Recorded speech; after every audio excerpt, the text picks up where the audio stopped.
Hello everyone, good day from wherever you're watching. If you're coming across this beautiful face for the first time, you're welcome to my YouTube channel. For my returning subscribers, thank you guys so much for always coming back to check up on me. I really appreciate you so much. Okay. So in today's video, it's gonna be a continuation of the motherhood Q&A that I did a few weeks back. Like, I really rushed the ending of that video and I really wanted to dwell on the last question, which was what has motherhood taught me. So this video is gonna be kind of the things I've learned from the years of being a mom. I'm saying years of being a mom, like as if I'm a grandma. I'm not a grandma, I'm still a young mom, but at least I have 3 kids and I've been on this journey for the past 7 years. I just wanted to share 1 or 2 things which I think might be useful for one person or more out there. Okay, yeah. The first thing motherhood has taught me is patience, guys. Motherhood has taught me to be patient. With kids, they can ask questions for tomorrow. Like from today, they will start asking questions about tomorrow. You give your kids food now, and the next thing they will tell you is, "Mom, what are we going to eat tomorrow night?" Guys, you have to be patient with them. So motherhood has really taught me to be patient. Like, they ask questions like the silliest question ever will come from the mouth of kids, but you have to be patient enough, to listen to them. Who knows, maybe 1 or 2 things they are passing through, they'll be able to to express it from their questions. Okay, so you have to be patient with kids. You have to be very patient with them, especially with the questioning aspect. Like, they ask questions a lot. Like, you'll be tired at times and they will bring in all these questions that you don't even know. Like, now my kids are asking me how many days till Christmas. Can you imagine? I told them 3 months, but they don't understand months. They said I should tell them, is it 10 times they will sleep? Is it 20 times they will sleep? I said it's about 100 times that you will sleep before Christmas comes. Like, my first and my second child, their birthdays is coming up in December, so they are really looking forward to their birthday. So they are counting down basically, and they cannot count down on their own. They want me to be counting down for them every day. So I have to be patient with them so as not to hurt their feelings, because they also have feelings. Okay, so you have to be patient. At times they want to ask you questions, but they will not be able to speak up on time. And mommy, that could be annoying at times. I find myself shouting at them or walking out most time, but I really do feel guilty whenever I do that. So please, let's be patient with these kids. So motherhood has taught me to be patient. Okay, yeah. Another thing motherhood has taught me is creativity. Guys, you have to be creative with these kids. If you are not creative with them, everything will just be boring. Like, you have to be creative in terms of their food, in terms of their food especially, because we have picky eaters among all these kids. Like, my kids are very picky when it comes to food, and I've pampered them a lot, but lately I've started giving them the food they don't like. But it's not like the food is bad, but they only want to eat one kind of food and nothing more. So I started to become creative in the food. One that I started doing was sweet potatoes. My kids never liked yam. They don't know how to eat yam, like yams, sweet potato, any other thing than rice and beans, their cereal, gari. Those are the things they like. But then I started giving them yams and potatoes, but I do fry it.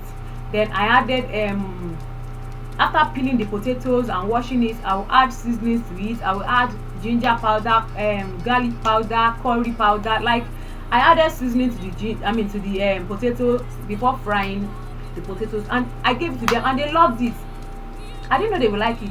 They don't like vegetables also, like you chopping carrots, chopping green beans, all those things. They don't like it. But recently I started doing it in another way. I will I will chop it very tiny, and they've started eating it. Like, they started eating it. So you have to be creative with these kids in order to make them to eat your food properly. I also seen some parents that blended carrots, green beans and everything, and blended it with pepper and used it to make jollof rice for the kids.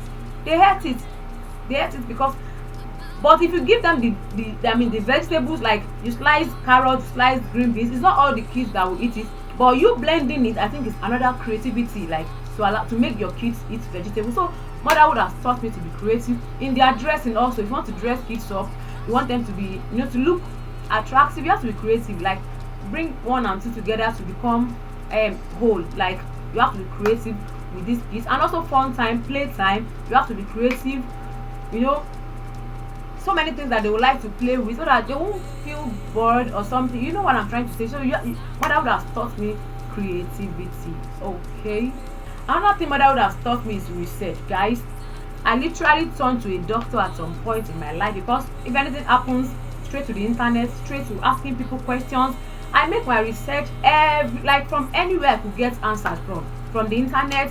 Although the internet may not be helpful most of the times, but I ask questions from people, from older ones, from people. Like if I see something strange, I call my sisters, I call people that are older than I am. So I've made a lot of research about children, about their health, about everything. So motherhood has taught me research. Like I've researched a lot about these kids. Another thing motherhood has taught me is prayerfulness. You cannot have kids and then you tell me you don't know how to pray. Guys, you have to know how to pray by fire, by force. It's not every time you'll be shouting, oh, praying. No, but you have to keep praying. There are many times I will just wake up, maybe I went to the bathroom, then I will just go and check my kids in the room and look at them sleeping peacefully, like no worries at all. Like I'll just look at them, I'll say a word of prayer for them. Do these kids, you will be great in life. You will be successful in life. The good things that your mates are doing with ease shall not be difficult for you. Like I'll just start praying for them. Even in my heart, if their thoughts just strike my mind, I just start praying for them. Like praying for them. This is me like 8 years ago. I didn't know I would have human beings that would be dependent on me. I just pray for myself alone and I move on. But now I have to stretch the arms of my prayers to like 2-3 places at a time, 4-5-6 places at a time. So motherhood has taught me to be more prayerful. Okay, like if I'm eating, if I'm doing anything, if I just remember these kids with the situation of the world that we have today, I just start praying for them that the decadence of this world, all this rottenness of this world must not get to my kids. I don't want to be a bad mother. I don't want to be a failed mom. I don't want to fail as a mom. Prayerfulness in my heart, not like kneeling down and praying every time, but just thinking it in your heart. Like motherhood has taught me to be more prayerful. Okay. Another thing motherhood has taught me is to develop thick skin, guys. You have to develop thick skin when you are a mom or when you are a parent. Okay. Yeah, because there are many things that will happen to you as a mom that you just have to summon the courage and be there for your kids. Okay, your kids cannot be crying and you also be crying. Like who's going to pacify who? Yeah. So don't get me wrong, it's okay to break down at times, it's okay to cry at times, but then when you remember you have little human beings that are dependent on you, you just wipe your tears and move on. Okay, so I have 1 or 2 occasions where my thick skin mode has been activated. Like my first son was sick when he was 2 years old. He was terribly sick and we didn't know what was happening. We thought it was just malaria. We treated malaria and this boy didn't get better. It was like getting worse. Yeah, and I just had my second child. Then I was like 2 weeks postpartum. I was still dealing with recovery from delivery and everything. And then here is my son sick with a baby in my hand. When we got to the hospital, this baby had lost a lot of blood from the fever. His blood level had become was it not 12% or something that was remaining in my child's body that year. 12% of blood. So like we started running helter skelter. My husband was not around. I called him immediately. He started coming down, and to drive to where I was like 1 hour 30 minutes. Thankfully they tested my dad and my dad's blood matches my son's blood. You have to develop thick skin. The moment I heard that my son needs to be transfused, like immediately I was crying with a small baby in my hand. And with a little baby they won't allow you to go into the hospital. Like I was upset, I was sad, I was feeling all kinds of emotion. Like, but then you have to be strong for your baby. You have to be strong. When he came out of the hospital, he was so lean. It was like it was only God that helped us that time. I could remember 1, 2, 3, 4, 5, 6 occasions when my children will be sick in the middle of the night, when they will be sick, when I will be, my husband and I will be awake and caring for them. Even if you are sick, at that point you have to forget your own sickness and face the children's sickness. You understand now? So motherhood has taught me thick skin. Like you have to be strong. You have to be strong. You have to be ready, to face the challenges squarely, like to be there for your kids. So another thing motherhood has taught me is prudence, guys. I could remember when we first got married, when we just got married, my husband and I would take ourselves out, we'll go out to go and do things, go and shop for ourselves. I would buy when I was pregnant with my first baby, like we had no responsibility now, we had nothing, we were just flexing, enjoying ourselves. The moment this baby came, we started thinking that these people, you have to start thinking, oh, it's not only you again now. You have someone to cater for. The second child came, the third child came. So we need to use our head when spending. Oh, we have kids that are dependent on us. So we have to be prudent in our spending. We have to plan for the kids. And even though that is having detrimental effects on the parents, because most of the time we tend to take care of the kids and forget about ourselves, especially moms. I don't know if it happens with that also, but we tend to care for the children. If you go to shop, if you go for shopping, you discover that 80% of the things you bought are for the kids. At times you don't even remember to buy anything for yourself. You always buy for the kids. So motherhood has taught me to use my brain when spending. Okay, the last but not the least that I have here is that motherhood has taught me extra vigilance. Guys, the mother hen mode. You know how mother hens do now? It has been activated in my body as I am now. If I hear film like this, my ears, my eyes, everything will be alert. Like with my kids, with the people around us in this world now, with those video files up and down that are interested in having carnal knowledge of kids.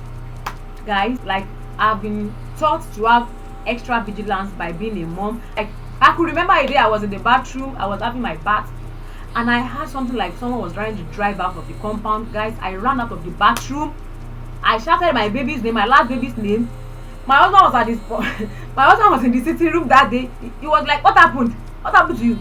I thought I had a car driving out of the compound. And all my mind was like, hey, my baby is outside though. Someone is trying to drive outside. Guys, let me shock you. My neighbor does not have a car.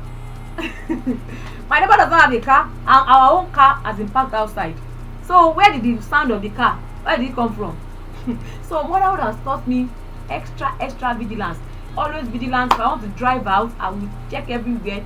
If I'm driving on the streets, I will even be extra watchful for the other kids. I will not run to the streets anyhow. So motherhood has taught me extra vigilance. So let me know in the comment section what motherhood has taught you. I'd like to read in the comment section. So if you have not subscribed to my channel, what are you waiting for? Subscribe to this YouTube channel and join this beautiful family. Don't forget to give this video a huge thumbs up and let me see your comments in the comment section. I'm gonna catch you in my next video. Bye bye.